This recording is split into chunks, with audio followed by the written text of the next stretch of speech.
Hi, welcome to my session here at Pulsar Summit Asia. My talk today is Apache Pulsar with MQTT for edge computing. I'm Tim Spann, developer advocate at Stream Native. I also am a zone leader at D-Zone and like to talk about things in the big data space. I've got a blog. I put all my talks that I do in the year up on GitHub so you could see the talk, source code, links to everything there. When they post a YouTube video, I try to link it there. And here's some other ways to get in touch with me. Now, I'm going to talk about some of the things that make Pulsar great. As you know, it is a unified messaging platform. We've got message queuing coming in, sort of like ActiveMQ, RabbitMQ, RocketMQ, pretty standard. Pulsar can do that. Data streaming like Kafka and Kinesis, you could do that as well. And those are use cases that both come up in edge computing when I want to get my data out of the starting blocks and into the enterprise. Having something that supports geo-replication, as you know, is important. Being able to scale out as big as I need to go.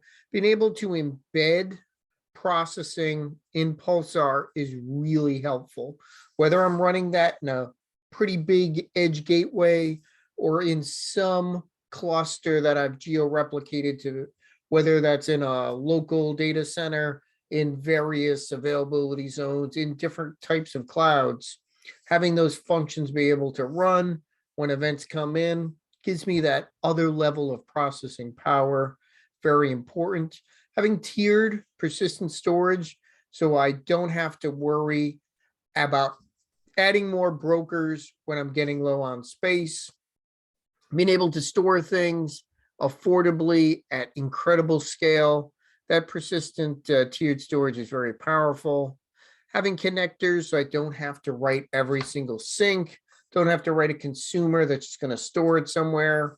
Those connectors make it easy. Being able to manage things with the command line or REST, very important. Being able to write apps in whatever language you like. Now, this is more so than in other platforms because we got that multiple protocol support. And today we're kind of going to focus on MQTT, but let's not forget a lot of enterprises are using Rabbit, they're using JMS, they're using Kafka. Being able to not have to throw away that code and rewrite everything because you want to enter the awesome world of Pulsar is awesome. That has helped me out because I have a lot of legacy MQTT apps and Kafka apps. I want to be able to use them without having to rewrite all of them. One day I will, and certainly for any greenfield apps. But for those apps that only speak one of these other protocols, this is awesome. So edge computing environments have a number of challenges, and there's things that give us opportunities. As I mentioned in the last talk, David Kay helped me out on those. He gave me some awesome slides here. I had to debate whether I put them in the MQTT talk or I put them in the Flippin talk. I decided we're focusing edge only here, not talking about the all those other awesome use cases out there. Keep it to the edge, and we use his slides here that really talk to how we do edge computing and what the difference is. I mean, people throw around terms, but what do we mean and what do I mean? Cloud is, that massive resource that is beyond firewall, not local. Someone else runs it unless you work at that cloud company. It is massive resources. That's not where we're running today. I'm going to send data there, certainly. I send it up to Stream Native Cloud, but I'm focusing on the edge, where I can deliver services, where I can run some of the compute as close as possible to where the data is born, whether it's from a device, from an ATM, it's from a gasoline pump, it's from energy, I'm wearing it from my laptop, wherever that is, that's at an edge. And between the edge nodes, they can communicate up to the cloud for me, and they can also act as a gateway to collect and manage all these IoT resources below me. They can also act as a very effective storage and caching layer in case there's difficulty in the cloud, it's not available, or maybe I want to wait before I transfer that data up and I could still work locally, work with all this real-time sensor data and get responses back to the applications that may need acts or other acknowledgments of what it's doing. So that's a very powerful thing without having to go to a cloud, which might be expensive for me to reach from the factory floor. Now, obviously, there's a massive difference between the infrastructure that we have in a massive cloud with, thousands upon thousands of servers and disks and network, everything you can imagine, all the cores you might need, all the RAM, all the networks, tons of them. But, there's usually one cloud or small number of clouds you're working with. And then we work our way down, and hopefully you have a decent, powerful edge server that's processing everything below it. Not always the case, but important and common. These can be pretty beefy devices. I mean, 100, 200 gig of RAM is not excessive for an edge server and not super expensive anymore. And these edge servers can have, lots of cores. You're probably not going to have too many of them, depending on your environment. Maybe, in the tens, maybe up to the hundreds, depending on your enterprise. You may only need, 1 to 3 in an environment, depending on, where you're collecting data. If you're collecting it off of trucks, maybe it's, a tiny edge server. Maybe it's more of a gateway. And these are smaller, but again, the power of things like Raspberry Pi and NVIDIA and a lot of these industrial devices has grown. It's not uncommon to get, a device with 2, 4, 8, 16 gig of RAM at the edge in one of these gateways. And, they tend to have a single core, but not as much anymore. There's dual core, 4 core. I'm running some workloads on an NVIDIA Xavier. It has a lot of cores, plus GPU cores. So these gateways that are sitting are almost edge servers. And it's, the difference there is starting to blur. And what I decide to run where is, depends on the workload, depends on what I'm doing. There's decisions to be made there. You may be able to drop out and have less edge servers or none and have these gateways go up to the cloud with the power they have there. Beneath that, you tend to have the sensor hub, say it's on the manufacturing floor. These tend not to have a ton of RAM, pretty simple, but you've got tens of thousands of these things. And these are really the ones that are talking, these very small individual sensors, not powerful standalone devices. And they're on peer-to-peer network, Zigbee, things that are bouncing around between the nodes. Maybe you got solar panel field and it's bouncing in between them. This is accumulating a bunch of these, maybe talking MQTT to the gateway, sending up information as it grabs a bunch from these.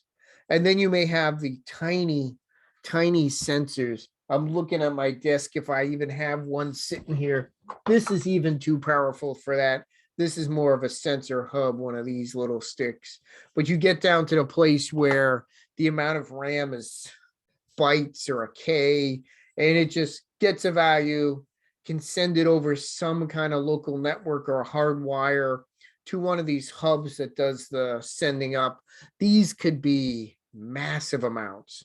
You could have a ton of these sensors in something tiny that's on a chip, it's on a piece of equipment, even on a person. And these are tons of these. And this tends to give you an idea how we're moving up. And we're not going to put Pulsar over here. Even on the sensor hub, probably too small, but we are definitely going to have Pulsar and the tools we're working with on these IoT gateways, especially as they beef up and become more powerful. Now, more important is having a logical discussion of the layers in between them, how these, think of them as where the physical layers separate. But to give you an idea, the beginning layer is where physical things are happening. There's something monitoring electricity, heat, temperature, interacting with the physical world. This is our outside of the matrix real world. Reactions are happening, things are happening. They go over some kind of simple channel, whether that's some kind of TCP or UDP, or it's hardwired, connects to these hubs, and these hubs are where we could start doing the transportation up and bridge up to gateways and other things. This is where you start getting protocols like what we're talking about today with MQTT. And this is where we start to get Pulsar into the mix. And then from here is where we sit sort of between where we're going to start the data processing and where we're doing the transportation, because of the multi features of Pulsar. The data processing, we're going to start doing the filtering, aggregation, analytical processing, machine learning, deep learning. Again, where if that happens on the edge server or it starts happening on the IoT gateway, we can now have that data processing happening on all three of those environments. Pulsar, again, fits in between a bunch of them, which is nice because we can receive that MQTT. We can run on the gateway, we can run on the edge server, and obviously we can run at massive scale in the cloud. Having the separation of storage and compute makes it very easy for us to have brokers running on the edge servers or on these IoT gateways. It's very nice. And having these functions, the serverless computing running, so we can have that data processing happening at the gateway without having to worry about running other tools or other environments. And how am I going to run that processing? How am I going to support different languages? Having that in Pulsar functions makes that a lot easier to manage and isn't something you're familiar with, and you can run the same code on the edge server or in various clouds. Makes it very straightforward. Because it's running in a Pulsar broker in a thread pool, you're in that same execution environment, reduces the overhead of running that. Because we have that broker support for MQTT with MOP, you can have that data directly coming in from those sensor hubs right into the topic, execute a function, geo-replicate up to edge servers in the cloud.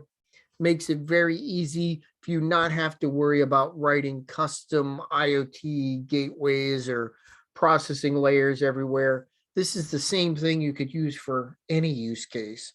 You call it an IoT gateway, you call it a small server, you call it a data accumulator.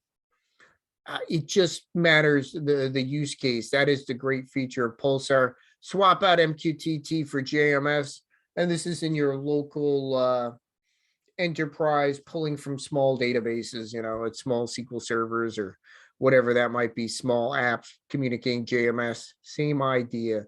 That's the power of Pulsar there, to being able to extrapolate and having this feature of being able to plug in different proxies and protocols and different libraries at ease. I mean, these keep getting added.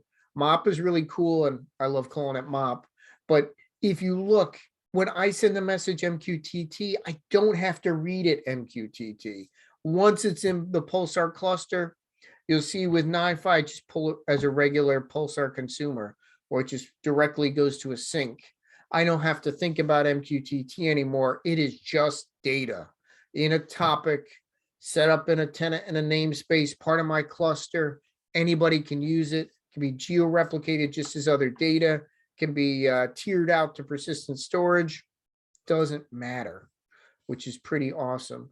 We don't have to think about, what do I have to do to handle this? Do I have to put in special code? Do I have to worry about, what's the differences between MQTT and Kafka and some other things? This handles it for you. There's a nice article here announcing this. So we're getting pretty mature on how long this has been out there. I've been using this in a number of different environments here with a number of different tools, and it's been handling nice. Publishing data into Pulsar via MQTT protocol, it's just easy. We've done it from Python, Go, different languages, very easy for you to just look like a regular MQTT broker. The client doesn't know it's not Mosquito. It just looks like MQTT. And the code is simple as possible. I don't need any Pulsar code on the client.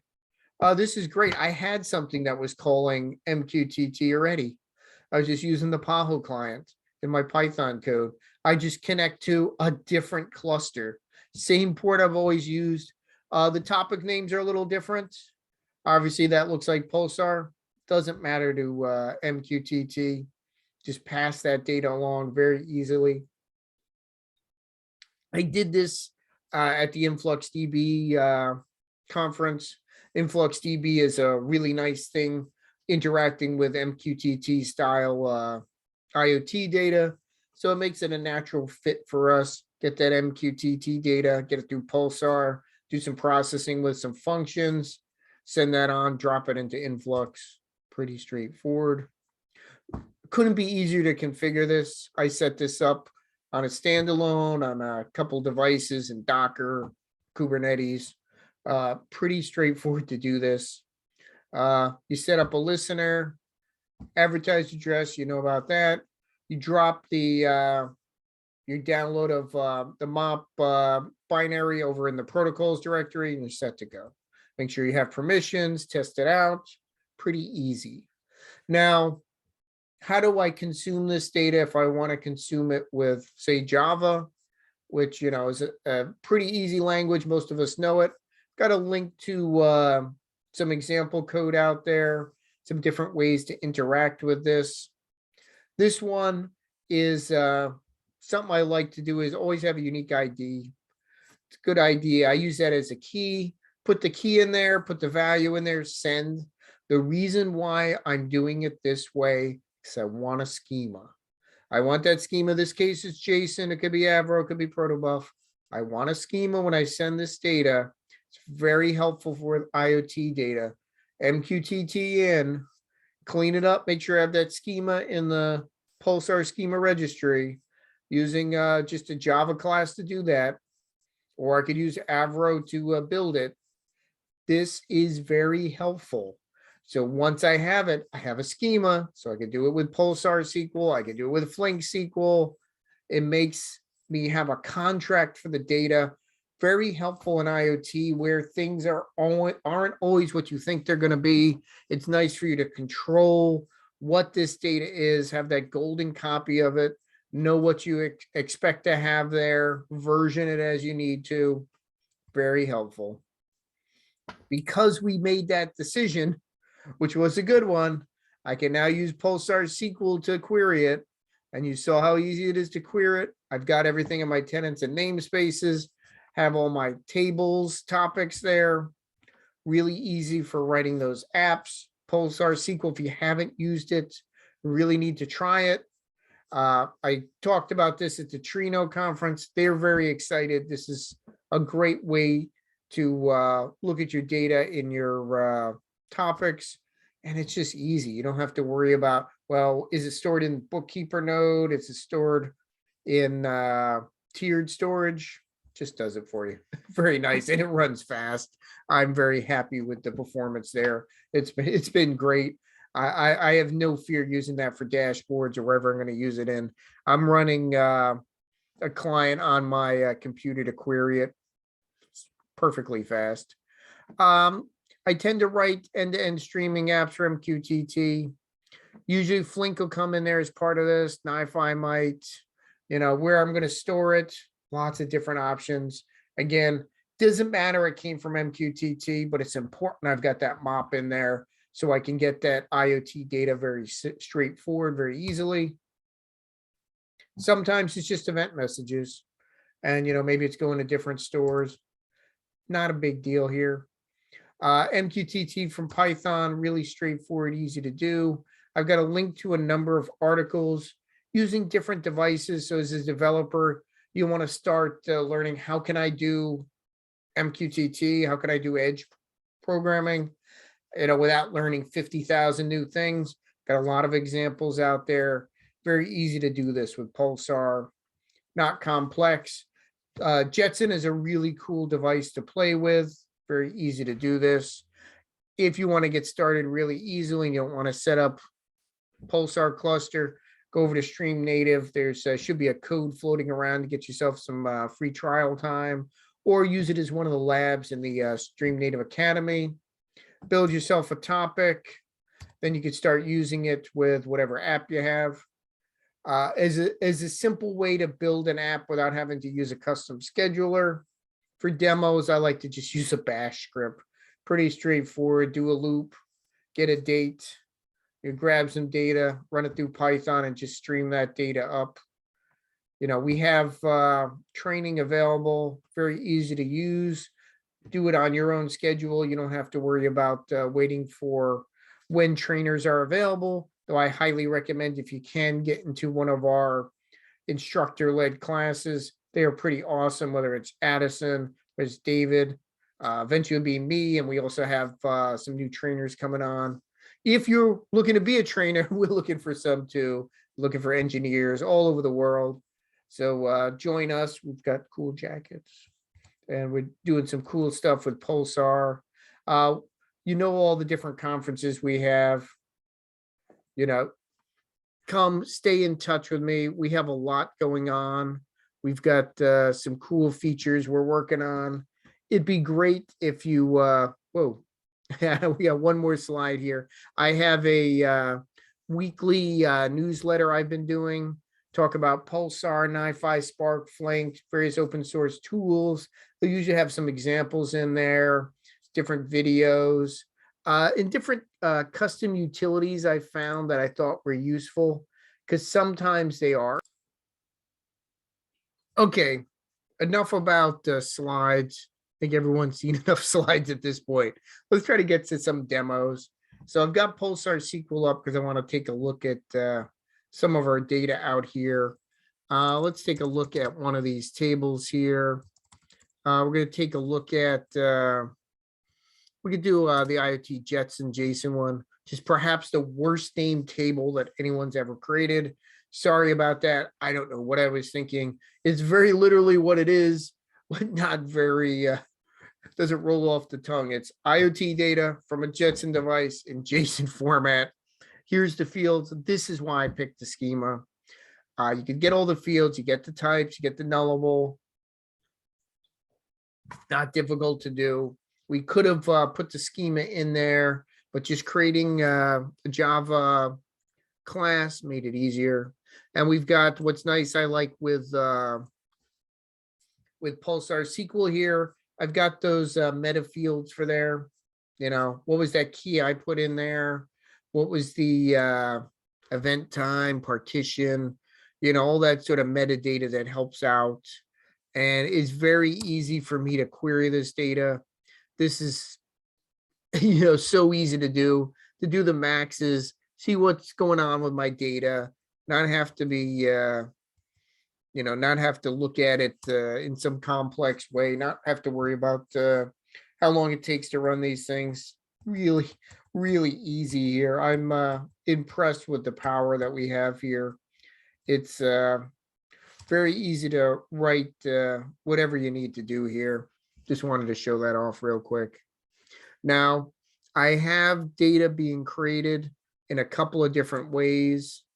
Here I've got some environment data that is going into this MQTT. Again, as I mentioned, the Python one, it just looks like Python. It doesn't, MQTT from Python. I didn't have to install any Pulsar libraries. This is the standard port. We could have picked a different one if it was busy. And I'll just run that. And I'm grabbing those sensor readings from attached sensor there. This could have been like we showed in the edge computing, off a bunch of little unconnected sensors. These happen to be hardwired on top of the little gateway box there, but often in a real environment, that's not the case. As we're collecting the sensor data, I put it in a JSON format, send that out over MQTT. And then once it's there, I can read it wherever it may be showing up as if it was a regular record, because it's just Pulsar now. And I'll just show you here. I'm reading from that Pulsar topic in NiFi. And it doesn't matter that it started off its journey through MOP, through MQTT. When it comes here, it is just regular Pulsar data. Doesn't matter. And I'm going to get the data, going to run some queries on it, check the humidity level on my sensor here. And I got some data came in already. And if we look, this isn't going to be one record. This is a lot of records of JSON there. What's nice with the Pulsar, let me catch up here. And we got a big one. What's nice with NiFi, doesn't matter. Got one record, got 10 records, got 1,000 records. Processes them, it already did it.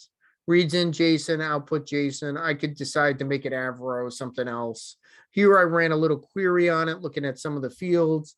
Again, we're running SQL in many places at many times. Sometimes it gets confusing where exactly we were, but here, this is the data was born. It was in the Pulsar topic. We could have run Pulsar SQL there, which we did. Now it's being consumed by someone who also writes a SQL against it to format it and grab some of the fields, make an alert. And here, those alerts are going to get sent out to somebody, and we could do with what we want there. Here, they're going to be sent to a Slack channel, and we could do that. Again, that's something I could add a custom connector for Pulsar to do, but I'll have NiFi do it. Again, use the tools that are doing it a little easier for you, and then we'll stream out data to the edge here into a Slack channel. Now we also have different ways. I have an energy reading here. Let's find where we have that. We'll run that energy one. Got an energy one. This is pushing it through WebSockets. Now I don't even have to install MQTT library here. Let's just send it through web topics. Thing to remember when you're pushing through Pulsar and WebSockets, you have to base64 encode the message, not the metadata around it, just the message. Something you got to look at real carefully. Make sure you do that right. Send it in. Once it's in Pulsar, it's Pulsar. Doesn't matter. Now I have a web app here, and it's just a front end web app, single page application. As you see here, it is just reading these records as they come in. So as I send a record, it's showing up in the UI. It is very easy to write this. I give you the source code just to show you what I'm doing here. Connect to that WebSocket. If there's logins or SSL, you do all that. But here, this will look familiar. Consumer, persistent, public, default, energy. And then I've got a subscription there. And it's pulling the data in. And here, I am not an awesome programmer for front end. I'm just putting this into a little buffer with some bold, changing the inner HTML, putting a line break, and then keep it scrolling. And then as it adds new records, they just get added to the bottom, and we'll just keep scrolling. If we wanted, we could use continually use a subscription and have millions of messages in here. But that's up to you. There's like a 5 seconds I send data out. Comes here right away. What's cool is WebSocket in, it's in Pulsar, and then here I pull it out with WebSockets. But I could have pulled it out with regular Pulsar. Can pull it out with AMQP. It makes it really easy. I don't have to worry about building these custom apps and use some protocol that maybe isn't ready for that. Very easy to do this with Node.js or Python, or as you saw, just simple JavaScript. Didn't even need much to create a Pulsar app. What's nice is now that I have something that'll act as my WebSocket backend, I could use that for other purposes, not just for consuming data. Well, here I am, and I want to have send some messages to Tim to tell him, this talk is cool, but you need some more apps. Okay, some more apps. and, use my own methodology here. And it just sends it through WebSockets to Pulsar. And then I've got the consumer pulling it from the other end. Pretty straightforward, you know. And what's nice, because you got that WebSocket there, it'll just pull it in when it's ready, whatever your message may happen to be, and it just gets pulled in. Very straightforward. But just to show you some of the unique things you could do with Pulsar, because you have a WebSocket interface, because you have something else, I could use this as a way to transmit messages, and I can have other people with this up. We all have, we're all consuming these messages as they come into Pulsar. Very easy here. I also include a couple of things from the device because I am in a web browser. Just some key features there.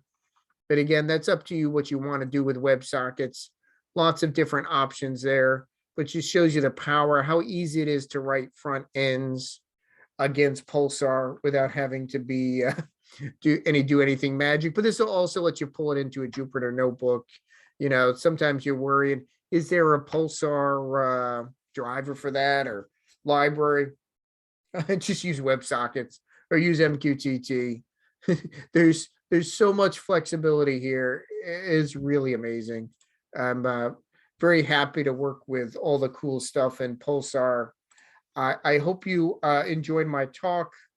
If you're curious about the application I just showed you, I'm going to be adding more features on there. I've been working on a Pulsar function that does sentiment analysis, and it is almost ready. It's working in some of my tests here. And if you haven't started using the functions for local testing, the local runner, I highly recommend that. It is a really nice way to do some integration tests on your functions before you deploy them. And it's pretty straightforward here. I'm using the very awesome library for it's called DJL AI that runs in Java. Clearly, I could also write this in Python. There's a lot of great libraries for doing sentiment in Python, but I'm looking at Java and Python here. I get my result back looking at these classifications, send it back, put it on another topic so I can have another field in there. Maybe I return back, what you said plus a sentiment analysis of it. Maybe I'm looking at doing a BERT Q&A, so it'll look at your question and maybe be able to determine an answer for you. Maybe we'll have it look up against the Pulsar documentation, so we can automatically answer some of your questions. There's a lot of possible things we can do. Pulsar is very powerful. Whether I connect to something like Solar to do rich text searching or something else, it's a lot of options there. So I'm working with that. If you haven't used any tools against Pulsar SQL, you can. It just uses the regular Presto driver. So I don't have to use the Pulsar SQL command line to look at the data within Pulsar. I can access topics directly as if it was just a regular Presto database going through something like dbeaver. So just something to note there. Hope you enjoyed my talk. Enjoy the rest of the conference. And thank you for listening to me.